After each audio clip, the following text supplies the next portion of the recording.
હમણાં ચૌધરી સમાજનું સંમેલન રાખેલું હતું। ત્યાં જગ્યાએ રબારી સમાજના લોકો આવ્યા હતા અને ચૌધરી સમાજના લોકો પણ આવ્યા હતા। ત્યાં જગ્યાએ તો ઝઘડો થઈ ગયો અને ચૌધરી સમાજના સાધનો પર હુમલો કર્યો અને સાધનો બધા તોડી નાખ્યા। તમે હાલમાં જોશો ને ત્યારે તમને ખબર પડશે, હકીકત ખબર પડશે। તો આ વિડીયો તમે શેર કરી નાખો ને કમેન્ટ કરી નાખો। ત્યાં જગ્યાએ તો બહુ મોટો ઝઘડો થઈ ગયો હતો, કારણ કે ત્યાં જગ્યાએ સાધનો ઉપર તોડી નાખ્યા હતા સાધનો। ત્યાં લાકડીઓ વડે હુમલો કર્યો હતો સાધનો ઉપર। તો તમે હાલમાં તમે જોઈ શકતા હશો। અને ચૌધરી સમાજના લોકો આપણે શું બોલી રહ્યા છે તો તમે ધ્યાનથી સાંભળો, અને રબારી સમાજના લોકો પણ શું બોલી રહ્યા છે તો તમે ધ્યાનથી સાંભળો અને આ વિડીયો તમે શેર કરી નાખો, બરોબર?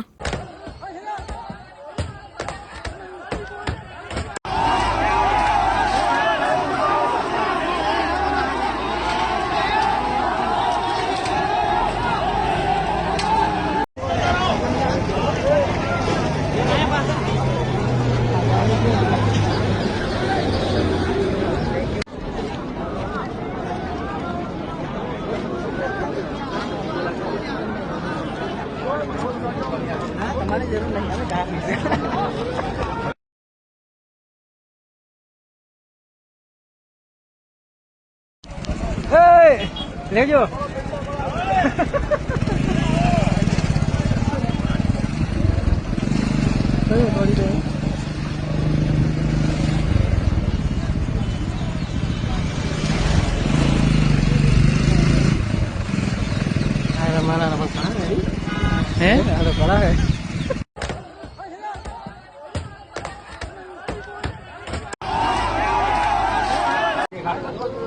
તમારો બોલ દોર છે।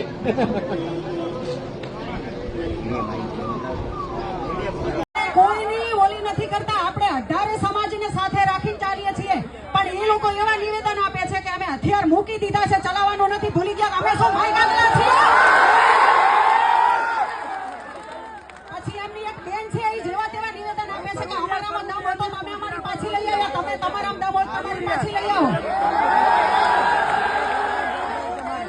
જે મેઇન મુદ્દો છે તો કોઈને બોલવા નથી। ઓલો એમ કહે છે કે અમે આ કર્યું, અમે આ કર્યું, એટલે તમે શું કર્યું એ જોવા નથી અહીંયા ભેગા થયા।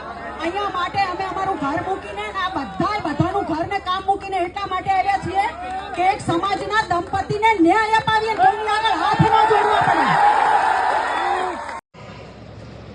રબારી સમાજના ધર્મગુરુ કનીરામ મહારાજ પાસે જશે, રાજા બાપા પાસે જશે અને પ્રાર્થના કરશે કે જેવો તમે અમારી પાસેથી ન્યાય માંગ્યો તો અમારા ચૌધરી સમાજે તમને ન્યાય આપ્યો છે, એવો અમે તમારી પાસે એના દીકરાને અને દીકરીને બીજો હોવાનો તમામ ખર્ચો હું પ્રકાશ ચૌધરી આપીશ।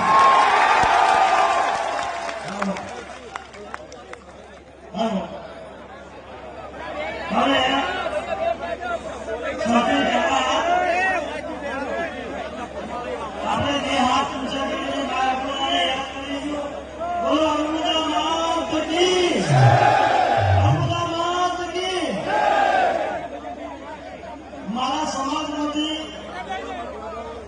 પધારેલ વડીલો, યુવાન મિત્રો, બહેનો, તમામને મારા નમસ્કાર। મિત્રો, સમાજ તો માય કાપલો સમાજ નથી। વિપુલ ભાઈએ પણ વાત કરી હતી, ને હું પણ કહું છું, પાટણ ચૌધરી સમાજનો દીકરો છું। ગોરસવાડાની બાજુ ગામ સરેલ મારું ચૌધરી ગામ છે। મરી જાવ છે પણ નંબાનું નથી। બીજી 80 વર્ષ જીવ્યા, ભગતસિંહ 30 વર્ષ જીવ્યા। ભગતસિંહ નું નામ છે, આપણે કોઈ પીડી અભાનું બનથી। અને હું તમને ખાતરી આપું છું, મારું એડ્રેસ લઈ લેજો। આજે ભડાકો કરવાનું થાય, આખા ગામને ઘેરી લેવા થાય, આખા સમાજને ઘેરી લેવા થાય। ઉશ્કેરવાજનક વાત મારી નથી, ઉશ્કેરવાજનક નથી। કોઈ મને દબાવવાની કોશિશ કરે તો કરતા નહીં। મારા ચૌધરી સમાજને જે ઘણી વંદન કરે।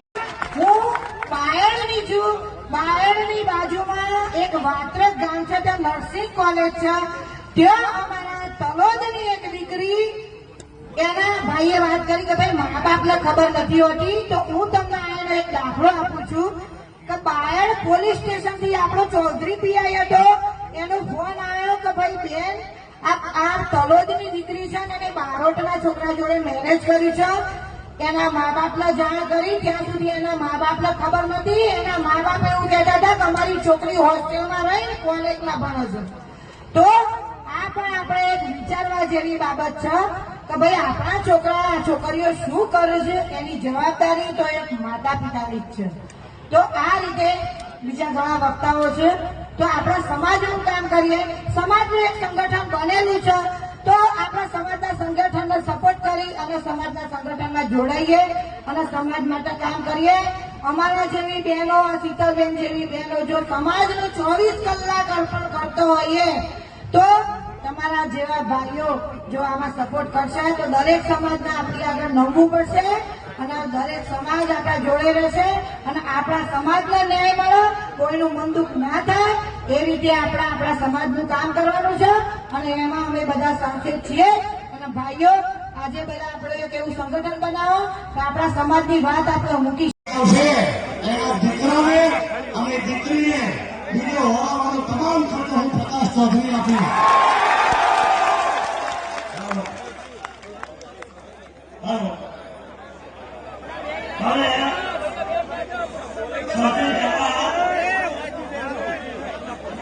આપણે જે હાથ ઊંચા કરીને બાળકોને યાદ કરીશું. બોલો અનુદા માત કી, અનુદા માત કી. મારા સમાજમાંથી પધારે વડીલો, યુવાન મિત્રો, બહેનો, તમામને મારા નમસ્કાર. મિત્રો, એમ કહેતા હતા, પેલા મને સાંભળી લો, પછી તમે વાહ વાહ કરો. મને તાલીઓ બહુ ગમે છે, પણ 1 મિનિટ મને સાંભળી લો. એ એવું કહેતા હતા કોઈ કમરબંધી હશે તો પણ અમે નહીં ચલાવી લઈએ, અમારી દીકરી અમને પાછી આપી જાઓ. તો એમની દીકરી તો શું, આપણી દીકરી એમના બાપની પ્રોપર્ટી છે. અહીંયા બધાને હું સાંભળી ચૂકી છું. બધા રાજકારણ કરવા જ ભેગા થયા છે. 5 દિનની રાહ જુઓ, 15 દિનની રાહ જુઓ. 5 દિનની 15 દિનની રાહ ન જોવાય, માટી થઈ જવાય. 5-25 ગાડીઓ કાઢો અને પેલી હું ભેગી આવીશ. કારણ કે મારે ભવિષ્યમાં ક્યારેય રાજકારણ લડવું નથી. મારે સમાજની જ સેવા કરવી છે અને આ કદાચ મારા માટે મોકો છે. આમાંથી કેટલા ભાઈઓ તૈયાર છે, કેટલા ભાઈઓ રેડી છે? હાલો લઈ લો ગાડીઓ, પોલીસ પ્રોટેક્શન સાથે જઈએ.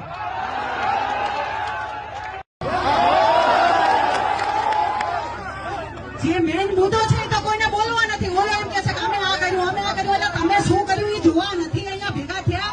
અહીંયા માટે અમે અમારું ઘર મૂકીને અને આ બધાનું ઘર ને કામ મૂકીને એટલા માટે આવ્યા છીએ કે એક સમાજના દંપતીને ન્યાય અપાવીએ.